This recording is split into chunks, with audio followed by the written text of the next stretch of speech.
Ele disse: eu vou assim mesmo, mesmo que o Senhor não me dê permissão. Eu vou voltar porque o meu amigo está lá. E disse que o sargento olhou para ele: você vai para a corte marcial, você vai enfrentar a corte americana. E ele: não importa, eu vou voltar assim mesmo. E foi correndo. Quando ele retornou, ele chegou no campo de batalha, ele chegou atrás da moita, e o amigo dele ainda estava vivo. Olhou para ele colocou ele nos ombros e voltou para o acampamento, correndo. Mas na metade do caminho, infelizmente, o amigo dele faleceu. E quando ele retornou, o sargento, todo pomposo, olhou para ele, depois de ele ter colocado o corpo do amigo dele no chão, olhou para ele e disse assim: de que adiantou, rapaz? Agora tu vai enfrentar a corte e ele está morto. De que adiantou tu ter ido? E ele disse assim: sargento, adiantou sim. Que quando eu cheguei lá, ele estava vivo.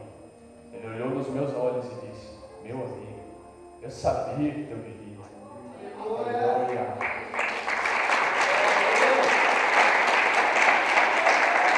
Essa parte que relata a história desses dois amigos relata sobre Ziba.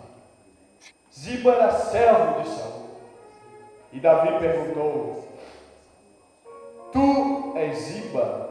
E ele, olhando para o rei Davi, disse: servo teu, Senhor. Davi logo percebeu que Ziba não tinha caráter.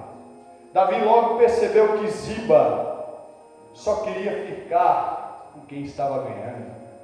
Ziba não queria passar pelas aflições, porque amigo, a principal qualidade do amigo, para você entender bem, é que um amigo ele nunca decepciona. Ele está do seu lado sempre, em todas as horas. Amém? E Ziba, olhando para Davi, Davi faz a pergunta para ele: resta alguém, Ziba, da casa de Saul, para que eu possa abençoar?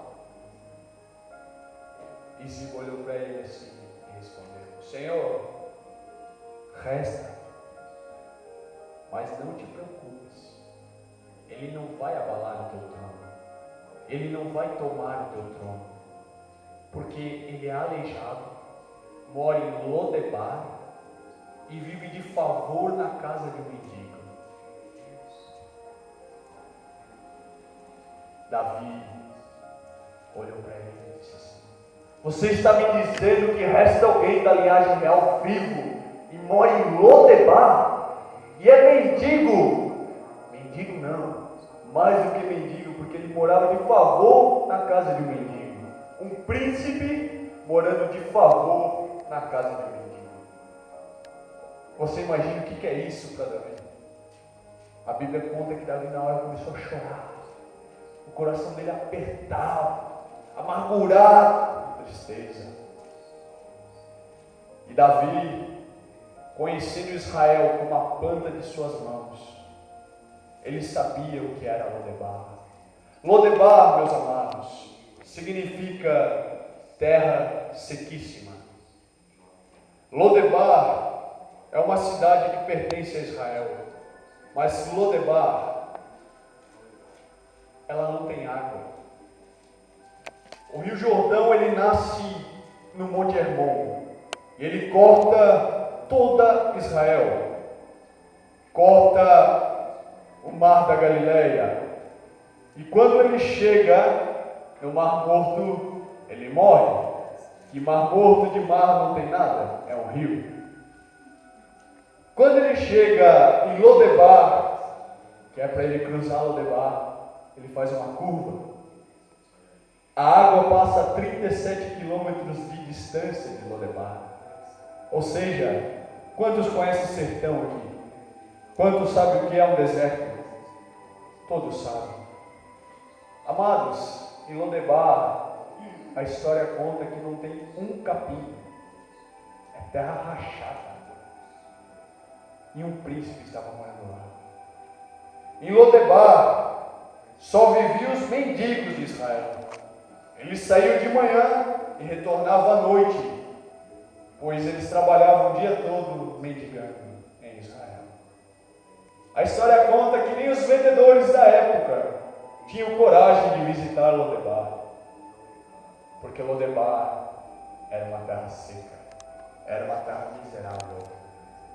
E queridos, quando Davi soube que havia um príncipe em Lodebar, o coração dele rasgou-se, ele sentiu muita dor, muita aflição. E o que ele fez?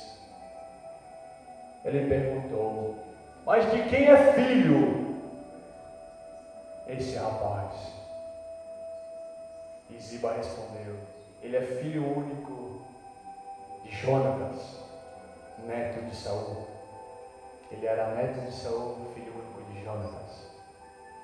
De Jonatas, Davi respondeu. Para quem não sabe, amados, Jonatas foi um grande amigo de Davi. Os dois tinham uma aliança tão grande que quando o rei Aques ele invadiu Israel, que ele matou Jonatas, Davi não pôde fazer nada. Davi ficou sabendo da notícia por um servo. Na hora que Davi recebeu essa notícia, Davi rasgou suas vestes, começou a chorar. E diz a história que Davi ia seguindo o funeral de Jonatas, dizendo: Jonatas, ó meu amado, quão grande foi o meu amor por ti, tão grande que nem todas as mulheres da terra irão sentir um amor tão grande. O meu amor por ti era um amor ágape, um amor sacrificial, um amor que vem de Deus, um amor diferente. E ele tinha uma aliança com Jonatas. Jonatas morreu, ele permaneceu firme em sua aliança. Queridos, quando Davi soube que era filho de Jonatas, aí que ele ficou bravo. Na hora ele disse: preparem os cavalos, mandem-o buscar agora. Mas o menino era aleijado. Como o menino ia vir em cavalo? Ziba disse para Davi: não, senhor, ele não pode vir em cavalos, porque ele é aleijado. Como ele vai vir? E Davi, quando ele venceu Golias, ele guardou uma carruagem. Ele preservou a carruagem que o rei Saul saiu daquela terra. Uma carruagem real. Diz a história que o rei Saul saiu na primeira carruagem e Davi veio atrás na segunda, porque ele tinha vencido Golias, o gigante filisteu. Aleluia. E aquela carruagem, meus amados, era muito linda. E a história conta que quando Aques atacou Israel, o Mefibosete, que era o neto de Saul, que é o menino que está vivendo em Lodebar agora,